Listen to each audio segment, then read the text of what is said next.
या अल्लाह, वस्सलातु वस्सलामु अला रसूलिल्लाह, अम्मा बाद। अऊज़ु बिल्लाहि मिनश शैतानिर रजीम, बिस्मिल्लाहिर रहमानिर रहीम। अल्लमका मा लम तकुन तअलम, सदक़ल्लाहुल अज़ीम व सदक़ रसूलुहुन नबियुल अमीनुल करीम। हज़रात, दरूद शरीफ पढ़ लें। अल्लाहुम्मा सल्लि अला सय्यिदना व मौलाना मुहम्मदिन व बारिक वसल्लिम, सलातु व सलाम अलैका या रसूलल्लाह। देखिए हज़रात,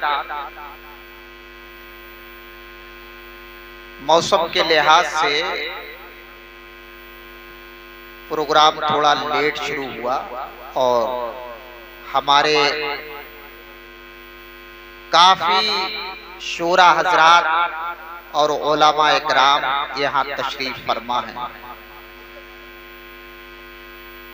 बाहर के हमारे उलमा इकराम हैं, उनसे आप बेहतर खिताब समात करेंगे। मैं आपके अपने गांव का हूँ, इसलिए बहुत थोड़ा सा वक्त लूंगा। इन्होंने फरीद बेग साहब ने अच्छा काम किया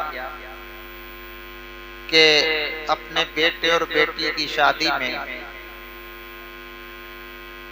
रसूलुल्लाह सल्लल्लाहु अलैहि वसल्लम की महफिल को सजाया। ये बढ़िया काम, हमें आपको यही करना चाहिए। और यानी हम दुनिया को न देखते हुए हमें वो काम करना चाहिए जिससे अल्लाह उसका रसूल राजी रहे। इसलिए ये लायक के तारीफ हैं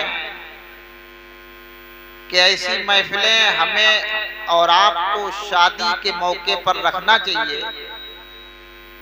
तो ये महफिलें रखकर इन्होंने ये बता दिया कि हम दुनिया को राजी करने के लिए नहीं, बल्कि वो काम कर रहे हैं जिससे अल्लाह उसका रसूल राजी हो जाए। तो ये बहुत बड़ी बात है। तो हमें और आपको ये चाहिए कि हम ज्यादा से ज्यादा ऐसी महफिलों में तशरीफ लाया करें। ये खास महफिलें हैं, खास दिनों में होती हैं, रोज रोज नहीं हो पाती। लिहाजा बहुत थोड़ा सा वक्त लूंगा। दरूद शरीफ और पढ़ लें। अल्लाहुम्मा सल्लि अला सय्यिदना मौलाना मुहम्मदिन व बारिक वसल्लिम, सलातु व सलाम अलैका या रसूलल्लाह। हम आप बिला तमहीद के बाद शुरू करते। हमें और आपको ये अकीदा रखना चाहिए कि दुनिया के हम किसी भी कोने पर हों, मगर अल्लाह उसका रसूल हमें दे। ये हमारे और आपके दिमाग में होना चाहिए। लिहाजा हम महफिल में हैं तब भी हमारे दिमाग में होना चाहिए कि अल्लाह उसका रसूल हमें देख रहा है। अपने बिस्तर पर लेटे हुए हैं तब भी हमारे दिमाग में ये होना चाहिए कि अल्लाह उसका रसूल हमें देख रहा है। ये तो बहुत बड़ी बात है कि अल्लाह उसका रसूल हमें देख रहा है। बल्कि अल्लाह वालों की जो खानकाहों में रहते हैं उन्हें भी अल्लाह उन अल्लाह वालों के सदके में इतना इल्म अता फरमा देता है कि वो आने वाली बात को समझ लेते हैं। बस इसी पर मैं एक आपको हिकायत बता दूं और मेरी बात बताऊं। दिल्ली में महरोली शरीफ में एक मजार है, ख्वाजा बाकी बिल्लाह। बड़ा गौर से सुने बात, जब तक आप समझेंगे नहीं तो तकरीर मजा नहीं आएगा। महरोली शरीफ में मजार है ख्वाजा बाकी बिल्लाह। वो एक बिल्ली को पाला करते थे। बिल्ली उनके पास रहती थी, अल्लाह के वली थे, पाला करते थे। रहते रहते बिल्ली को ये इल्म हासिल हो गया, अगर मेहमान 4 आने वाले होते तो बिल्ली 4 मरतबा बोल देती, और अगर 3 आने वाले होते तो बिल्ली 3 मरतबा बोलती। हुआ ये, एक दिन बिल्ली बोली 3 मरतबा और मेहमान आ गए 4। समझे बात? बिल्ली बोली 3 मरतबा, मेहमान आ गए 4। रोटी पकाने वाले ने डंडे को उठाया और कहा बिल्ली झूठ बोली कैसे। बिल्ली फौरन दौड़ी और सीधी ख्वाजा बाकी बिल्लाह जिस कमरे में बैठते थे उसी में जाकर बैठ गई। रोटी पकाने वाला बड़ा नाराज, नानवाई जो था वो बड़ा नाराज, डंडा लेकर बाहर बैठा रहा, क्योंकि बिल्ली जितनी मर्तबा बोलती थी उतने ही मेहमानों का वो खाना तैयार कर लेता था। तो बात यहाँ पर आई कि वो ये कहने लगा कि आखिर झूठ क्यों बोलती। तो कभी बिल्ली इसको देख लिया करे, कभी ये बिल्ली को देख लिया करे।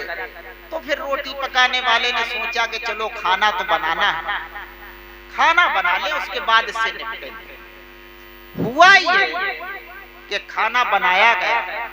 खाना बनाने के बाद जब दस्तरखान पर लगाया गया और उनसे कहा भाइयों आप खाना शुरू करें, तो 3 ने खाना शुरू कर दिया, चौथा बोला कि आज मेरा रोजा है, आज मेरा रोजा। इससे पता चला बिल्ली सही बोली, और जब दोनों सच्चे होते तो लड़ाई के चांस ज्यादा रहते हैं। बिल्ली बोल रही थी खाने के एतबार से और ये नाराज हो रहा था आने के। मुझे ये बताइए बिल्ली कोई बलि नहीं थी, हम बिल्ली को बलि नहीं मानते। ये इल्म उसे कैसे हासिल हो गया?